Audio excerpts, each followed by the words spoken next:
पुराणों के अनुसार महाभारत का युद्ध करीब 2000 ईसा पूर्व हुआ था। तब पांडव आखिर कैसे अपने कपड़े धोते थे? तब उनके कपड़े हमेशा ही चमचमाते रहते थे, एकदम साफ। उस जमाने में डिटर्जेंट बिल्कुल नहीं होते थे। डिटर्जेंट तो मुश्किल से 100-125 साल पहले इजाद किए गए। उनका इस्तेमाल तब शुरू हुआ। तो कौतूहल का विषय यही है, उस जमाने में पांडव अपने कपड़े कैसे धोते थे, खासकर तब पांचों भाई अज्ञातवास के दौरान ज़्यादातर जंगलों और छोटी जगहों पर रहा करते थे। सबसे पहले तो ये जानते हैं पांडव उस समय क्या पहना करते थे। फिर हम बताएंगे कि अज्ञातवास के दौरान जब उन्हें खुद अपने कपड़े धोने पड़े तो उन्होंने किन तरीकों का इस्तेमाल किया। अब सवाल अक्सर पूछा जाता है कि महाभारत काल में कैसे वस्त्र पहने जाते थे, पांडव क्या पहनते थे, उस समय कपड़े कैसे बनाए जाते थे, महिलाएं क्या पहनती थीं। महाभारत काल में पांडवों के कपड़ों के बारे में जानकारी सीमित ऐतिहासिक स्रोतों से मिलती है। उस समय के कपड़े मुख्य तौर पर प्राकृतिक फाइबर जैसे कपास और ऊन से बनाए जाते थे। पांडव आमतौर पर धोती पहनते थे, जो पारंपरिक भारतीय वस्त्र है। इससे शरीर के निचले हिस्से को चारों ओर से लपेटा जाता है। और पुरुषों में धोती पहनने का रिवाज अब बेशक कम हो गया है, लेकिन भारत के ये 4 दशक पहले तक खूब पहनी जाती थी। उपरना एक प्रकार का शॉल या दुपट्टा होता है। पांडव इसे पहनते थे। इसे आमतौर पर कंधे पर लपेटा जाता था। ये सम्मान का प्रतीक माना जाता था। द्रौपदी साड़ी पहनती थीं। कौरव दरबार में जब दुशासन ने उनकी साड़ी खींची तो वो लंबी होती चली गई। जब पांडव महाभारत काल में 13 साल के वनवास और 1 साल के अज्ञातवास में भेजे गए, तब उन्हें कपड़े खुद साफ करने होते थे।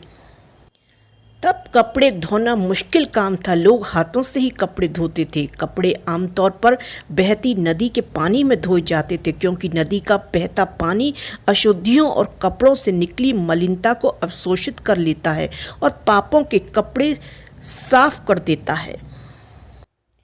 दाग और भूरेपन को मिटाने के लिए कपड़ों को राख या रीठा या खेतों में सुबह के समय बिछे मिलने वाले सफ़ेद रंग के अमोनिया जैसे पाउडर में घंटों भिगोया जाता था। इसके बाद हाथ से उसे कपड़े मूछते थे, फिर पत्थरों पर पटकते थे। ये वैज्ञानिक दृष्टिकोण तब भी ज्ञात था कि कपड़ों की मैल साबुन जैसे इस घोल से मेल करके कपड़ों से तब हट जाता है।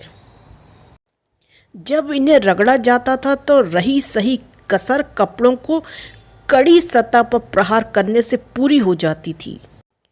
धोने के बाद कपड़ों को धूप में सूखने के लिए खेतों में फैला दिया जाता था, जिससे ब्लीचिंग और स्वच्छता के साथ कपड़े सूख जाते थे। यानी महाभारत काल में कपड़े धोने के लिए प्राकृतिक साधनों का इस्तेमाल किया जाता था। आज भी ग्रामीण क्षेत्रों में खाली पड़ी भूमि पर नदी, तालाब के किनारे अथवा खेतों के किनारे सफ़ेद रंग का पाउडर दिखाई देता है, भुरभुरा, जिसे रेह कहा जाता है। भारत की ज़मीन पर यह प्रचुर मात्रा में पाया जाता है। इसका कोई मूल्य नहीं होता। इस पाउडर को पानी में मिलाकर कपड़ों को भिगो दिया जाता था। इसके बाद कपड़ों को लकड़ी की थापी या पेड़ों की जड़ों से बनाए गए जड़ों से रगड़कर साफ किया जाता था। महाभारत काल में भी ये तरीका प्रचलित था। ये हमारे देश में कपड़े धोने का सबसे पुराना तरीका है। उस समय जो रेह महाभारत काल में इस्तेमाल की जाती थी, जिस रेह की हम बात कर रहे हैं, वो आज भी कई खेतों में बहते हुए पानी के साथ आ जाती है, भुरभुरे पाउडर के रूप में। ये रेह एक बहुमूल्य खनिज है। इसमें सोडियम सल्फेट, मैग्नीशियम सल्फेट और कैल्शियम सल्फेट होता है। इसमें सोडियम हाइपोक्लोराइड भी पाया जाता है, जो कपड़ों को कीटाणु मुक्त कर देता है। नहाने के लिए, बाल धोने के लिए उस समय भी रीठा का उपयोग भरपूर किया जाता था। पांडव नहाने के लिए मिट्टी और राख को बदन पर रगड़कर नहाया करते थे, फिर अपने हाथ साफ करते थे। राख और मिट्टी का इस्तेमाल बर्तनों को साफ करने में भी होता था।